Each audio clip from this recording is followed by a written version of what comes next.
Subscribe करें City Bhakti YouTube channel and press the bell icon.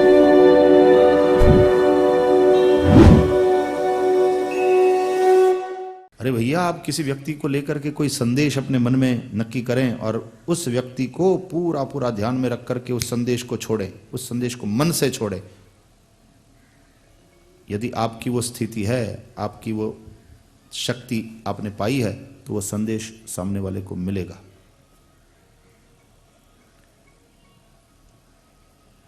समझ लीजिए कि आपके पास फोन वोन नहीं है और आपने केवल उसको संदेश छोड़ा किसी आदमी को, तुम यहां आओ मुझे मिलो, तुम यहां आओ मुझे मिलो, तुम यहां आओ मुझे मिलो, तुम यहां आओ मुझे मिलो, कांटेक्ट मी, मेरा कांटेक्ट करो। किसी न किसी रूप में कांटेक्ट होगा, उसका फोन आएगा। अब ये वो शक्ति प्राप्त कर ले, उसके बाद प्रयोग करने जैसी। अरे भाई, आप मोबाइल से नंबर लगाते हो और किसी को बुलाते हो तो वहां पहुंच जाता है संदेश। तो मन का भी, मोबाइल से तो तुम्हारा मन ज्यादा पावरफुल है, लेकिन मन की शक्ति को हम पहचानते नहीं। और ऐसा प्रयोगों के जरिए सिद्ध हुआ। किसी पर्टिकुलर जगह पे कोई आदमी को खड़ा कर दिया गया और एक वो जो संदेश छोड़ने वाला था उसको कहा गया कि ये आदमी, उसको मिला है, उसको जानता है ये आदमी, उसको वहां उस बगीचे में इस जगह पे खड़ा कर दिया गया। उसको पता नहीं कि कोई उसको मैसेज मिल रहा, और इसने मैसेज छोड़ा। जो संदेश उसने बार बार अपने मन का उपयोग करके छोड़ा, उस आदमी से वहां पूछा गया कि तुमको कोई संदेश मिला? बोले हाँ, मुझे ऐसी प्रेरणा हो रही है कि कोई मुझे मिलने के लिए कह रहा। और वही संदेश था जो इसने छोड़ा था, वही उसने पाया। तो मन की शक्ति अगाध है, अद्भुत है। इसलिए कहते हैं ना, जैसा तुम सोचते हो वैसे तुम हो जाते हो और तुम्हारी दुनिया बन जाती है। तुम नेगेटिव सोचोगे, नकारात्मक तुम्हारे विचार होंगे, तो तुम और तुम्हारे आसपास की दुनिया बिल्कुल नकारात्मक हो जाएगी तुम्हारे लिए। इसलिए तुम पॉजिटिव थिंकिंग यदि करते हो तो तुम भी और तुम्हारे आसपास की दुनिया भी पॉजिटिव हो जाएगी। तुम अपने मन में क्या भावना रखते हो, इसलिए तो बार बार वेदों में यह प्रार्थना करी गई, तन्मे मनः शिव संकल्पमस्तु, मेरे मन में शिव संकल्प हो। इसलिए अच्छा सोचो, कल्याणकारी सोचो, मंगल विचार हो। तो सबके मन में ये मंगल भावना है कि अवधेश श्री राम जी को युवराज पद सौंपे अब। और उन सबके मनोभावों का प्रतिघोष अवधेश के मन में पड़ता है, और अवधेश के मन में भी यही बात आती है, मैं बूढ़ा हुआ हूं, अब श्री राम का राज तिलक करूं। बड़ी सुंदर दिव्य कथा है, दूसरे सत्र में वो दर्शन करेंगे। आइए कुछ मिनट भाव और प्यार से। हरे राम राम राम सीता राम राम राम,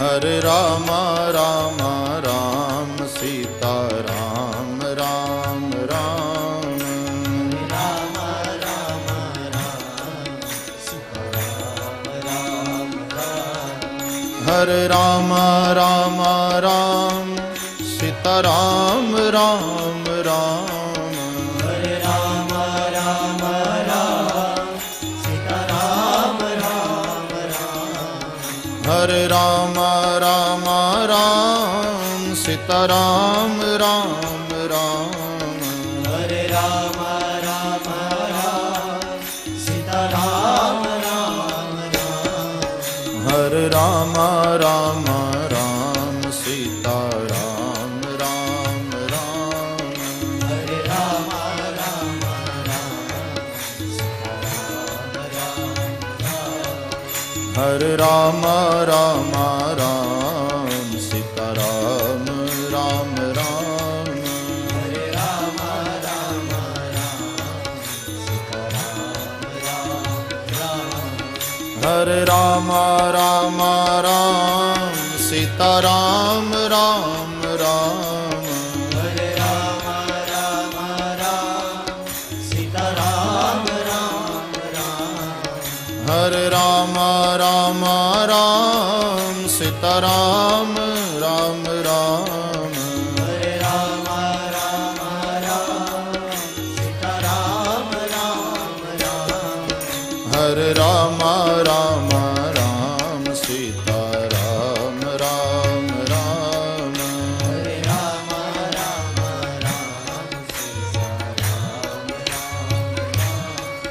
हरे राम राम राम सीताराम हरे राम राम राम सीताराम राम राम हरे राम राम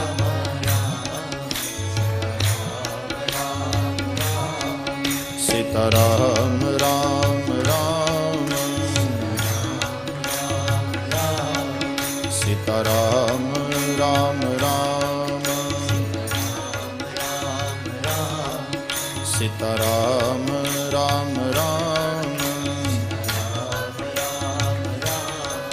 सीताराम राम राम सीताराम राम राम सीताराम राम राम हरे राम राम राम सीताराम राम राम हरे राम राम राम सीताराम राम राम हरे राम राम राम सीताराम राम राम हरे राम राम राम सीताराम राम राम हरे राम राम राम सीताराम राम राम हरे राम राम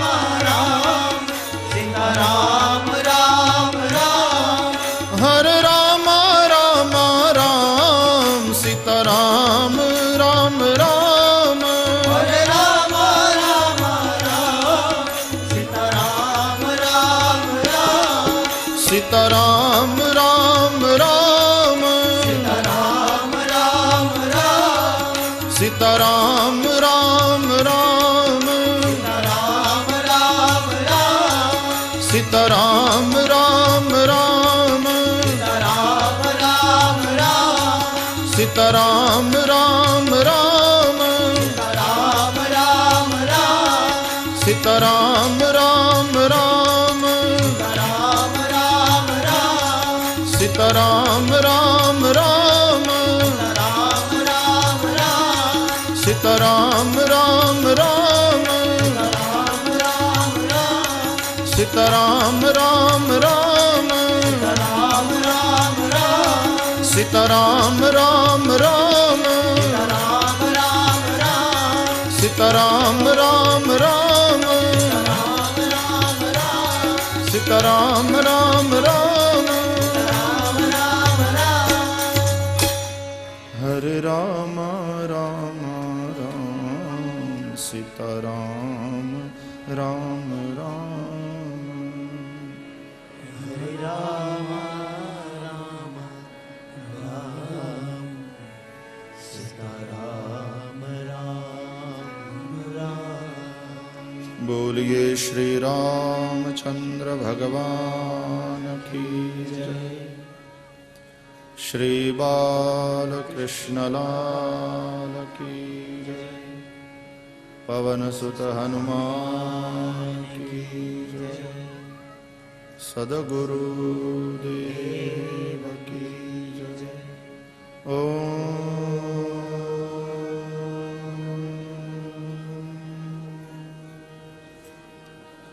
नमः पार्वती पतये हर हर महादेव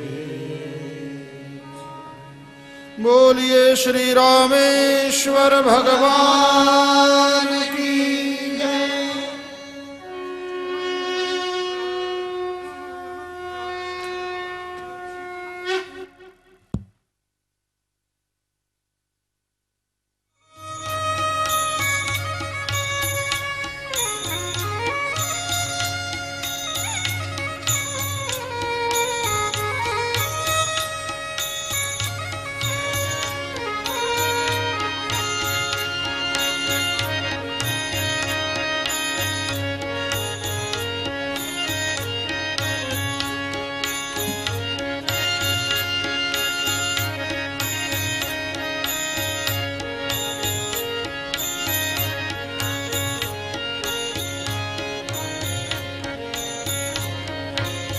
सबके उर अभिलाष वस कहहि मनाई महेश आप अछत जुबराज पद राम ही देव नरेश आप अछत जुबराज पद राम ही देव नरेश आप अछत जुबराज पद राम ही देव नरेश राम ही देव नरेश राम ही देव नरेश।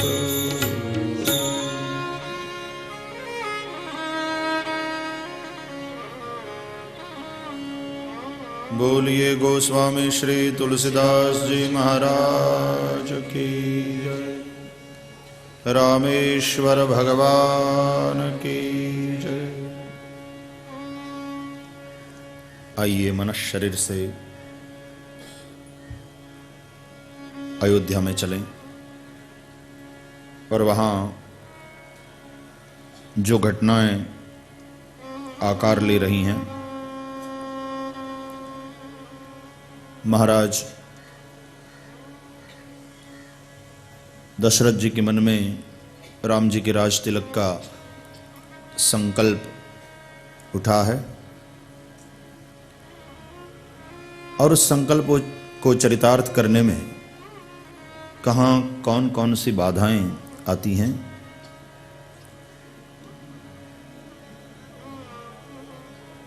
और उन बाधाओं को कैसे दूर करना चाहिए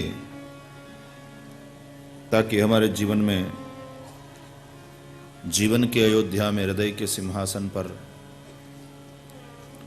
राम राज्य चरितार्थ हो सके, इसका दर्शन करें, इस पर चिंतन करें, मानस का मन पूर्वक गान करें।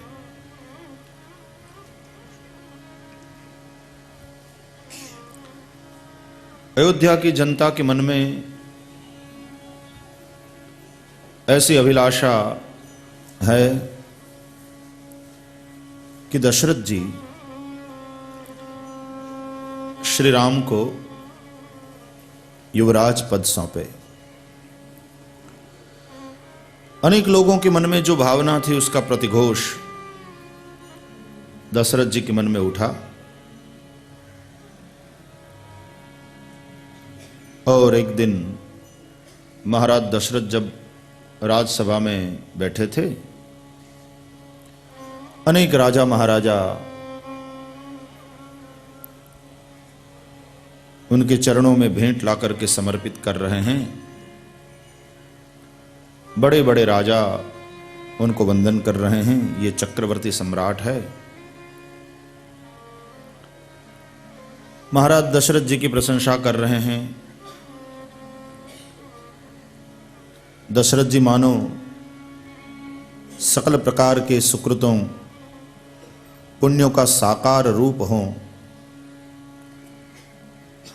इस तरह से बैठे हैं और सब लोगों के मुख से श्री राम के चरित्र की प्रशंसा सुनकर के बड़े प्रसन्न हो रहे हैं। उस वक्त त्रिभुवन में दशरथ जी के समान सुखी, भाग्यवान और कोई पुरुष नहीं था। भरी सभा में जब सब लोग प्रशंसा कर रहे थे दशरथ जी की, उस वक्त महाराज दशरथ जी ने एक बड़ी विचित्र चेष्टा की। राय सुभाय मुकुर कर लीना और बदनु बिलो के मुकुट समकीना। राजा ने दर्पण अपने हाथ में लिया, उसमें अपने चेहरे को देखा और अपने मुकुट को ठीक किया। बड़ी विचित्र चेष्टा है ये। भरी सभा में बैठा हुआ एक चक्रवर्ती सम्राट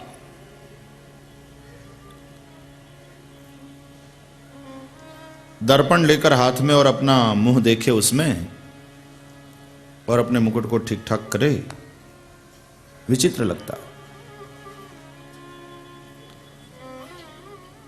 अब थोड़ी कल्पना करिए कि वक्ता व्यासपीठ पर बैठकर सामने दर्पण रखे और अपनी जेब से कंघी निकाले, बाल बनाए। हंसी आती है ना, कितना विचित्र लगता है। अब दर्पण में अपने आप को देखना और बालों को कंघी करना, ये कोई पाप तो नहीं है, लेकिन यह स्थान उसके लिए उचित नहीं है। व्यासपीठ पर घर से तैयार होकर आना चाहिए। तुम अपने कमरे में दरवाजा बंद करके फुल साइज के मिरर के सामने खड़े होकर आधा घंटा पटिया पाड़ो, किसी को कोई आपत्ति नहीं। पटिया पाड़ो मतलब गुजरात वाला शब्द है, किसी को कोई आपत्ति नहीं, लेकिन यह स्थान उसके लिए उचित नहीं। तो दशरथ जी भरी सभा में राज सिंहासन पर बैठे हुए और दर्पण में अपने मुंह को देख रहे हैं, मुकुट को ठीक ठाक कर रहे हैं, ये तो बड़ी अनुचित बात लगती। और दशरथ जी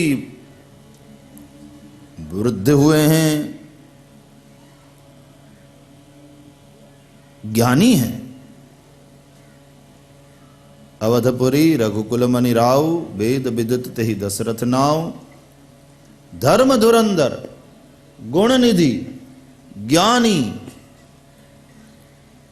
हृदय भक्ति मति सारंग पाणी। और ऐसा महापुरुष इस प्रकार भरी सभा में ऐसी चेष्टा करे, बड़ा विचित्र लगता।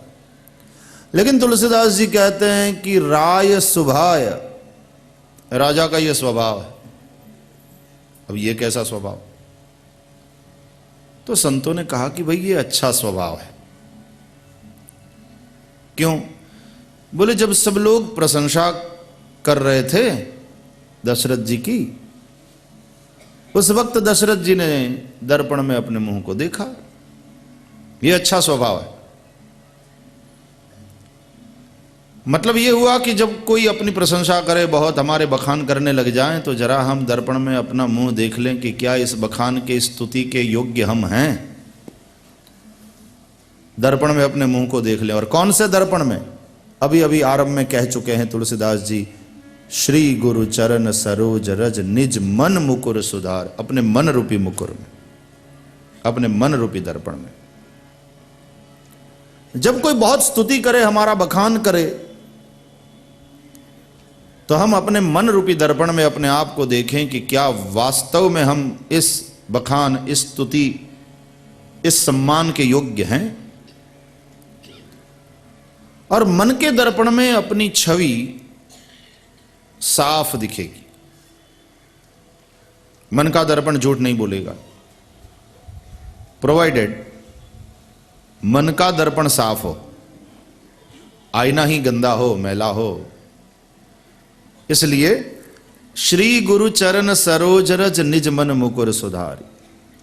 सदगुरुदेव की चरणारविंद की रज से अपने मन को, मन रूपी दर्पण को साफ करने की बात आरंभ में ही तुलसीदास जी ने कही। तो जिन्होंने सदगुरु के चरण में अपने आप को समर्पित किया है, गुरु के प्रति पूर्ण समर्पण, पूर्ण निष्ठा, पूरा भाव है, गुरु की सेवा में जो लगे हुए हैं, उनका मन दर्पण साफ होता है। और उसमें अपने आप को जब हम देखते हैं तो वो दर्पण अपनी साफ साफ छवि हमें दिखाता है। दर्पण झूठ नहीं बोलता। ये मन दर्पण की बात है। गाते भी है ना, तोरा मन दर्पण कहलाए, भले बुरे सारे कर्मों को देखे और दिखाए, तोरा मन दर्पण कहलाए। उसमें यह भी कहते हैं कि इस उजले दर्पण पर पानी धूल न जमने पाए। मन के उस उजले दर्पण पर कहीं धूल न जम जाए। और ये धूल कैसे जमती है? बोले हम जो जो कर्म करते हैं ना, तो यदि कर्म हमारे ठीक नहीं हैं तो उन गलत कर्मों के कारण मन रूपी उजले दर्पण पर धूल जम जाती है। और जितना बुरा काम होता जाएगा, शास्त्र विरुद्ध कर्म होते जाएंगे और मन के दर्पण पर धूल जमती चली जाएगी, मन दर्पण मैला होता चला जाएगा, और तब तो आप अपनी छवि उसमें देखना भी चाहोगे तो साफ नहीं दिखाई पड़ेगी और हम गिरते ही चले जाएंगे। इसलिए भाई कर्म तो हम करते ही रहते हैं, लेकिन कर्म शास्त्र विहित कर्म हो, और उससे यदि मन थोड़ा मैला हो जाए। देखो ये कहते हैं कि हमारे किए हुए प्रत्येक कर्म अपने चित्त तंत्र पर अपनी एक अमिट छाप छोड़ करके जाते हैं, उसी को हम संस्कार कहते हैं। संस्कार का मतलब क्या है? हमारा प्रत्येक कर्म हमारे चित्त तंत्र पर अपनी एक अमिट छाप छोड़ता है, उसको कहते हैं संस्कार। तो इसका मतलब यह है कि कर्म से संस्कार बनते हैं, और संस्कार को यदि बदलना हो, बुरे संस्कार पड़ें, बदलना हो तो फिर से कर्म बदलो। लेकिन हमें तो जो बुरी पुरानी आदत पड़ी है जल्दी नहीं बदल सकते, तो क्या करना चाहिए? बोले किसी सदगुरु की शरण में अपने आप को समर्पित करना चाहिए, और वो ठोक पीट करके हमें उन बुरे कामों से बचाएंगे।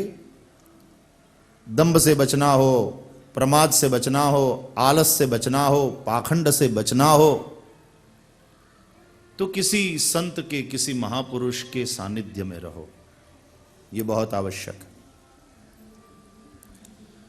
और तब वे आज्ञा करेंगे, मार पीट करके तुम्हें सही रास्ते पर चलाएंगे, न करने योग्य कर्मों से तुम्हें बचाएंगे और करने योग्य कर्म में तुम्हें लगाएंगे। तो व्यसन है आदि से यदि मुक्त होना है, दंभ प्रमाद आलस से यदि बचना है, तो ऐसे महापुरुष के शरण में रहना चाहिए। इसलिए सद्गुरु की बहुत आवश्यकता कही गई।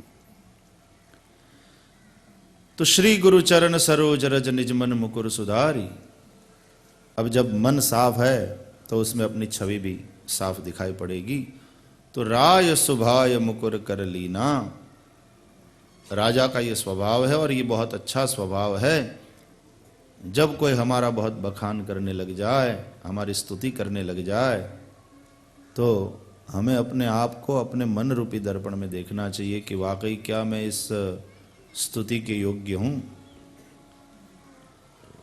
अपने आप को देखा दशरथ जी ने, बदनु बिलो की मुकुट सम। अब ये दर्पण एक ऐसी चीज है कि हम उस दर्पण में अपने मन को देखें, अपने आप को देखें तो मजा है, अच्छा। जब दूसरा कोई बखान करे और हम अपने आप को देख ले तो ये अच्छी बात है। लेकिन हम बहुत बड़ाई कर रहे हो अपने मुंह अपनी, और कोई दूसरा हमसे ये कहे है बड़ी बड़ी बातें करता है, बड़ाई कर रहा है अपनी, जा जरा तनिक आईने में अपना मुंह देख, तो मारा मारी पर उतर आते हैं। अब दूसरा ये कहे, ये उल्टा जब होएगा तो ये बड़ी विचित्र स्थिति है कि व्यक्ति अपने मुंह अपनी बड़ाई करे और उसको सुन करके सामने वाला ये कहे आईने में अपना मुंह देखा, जाकर तनिक अपना मुंह देख। एक वो स्थिति है, और एक ये स्थिति है कि सब लोग बखान कर रहे हो, सामने वाला स्तुति कर रहा हो और हम स्वयं दर्पण में अपने आप को देखें। तो बस दुर्जनता और सज्जनता में यही तो फर्क है। साधारण लोगों में और महापुरुषों में यही तो अंतर है। तो दशरथ जी ने अपना धनु बिलो की और मुकुट समकीना, और मुकुट को उन्होंने ठीक किया। इसका मतलब यह है कि मुकुट थोड़ा खिसक गया होगा,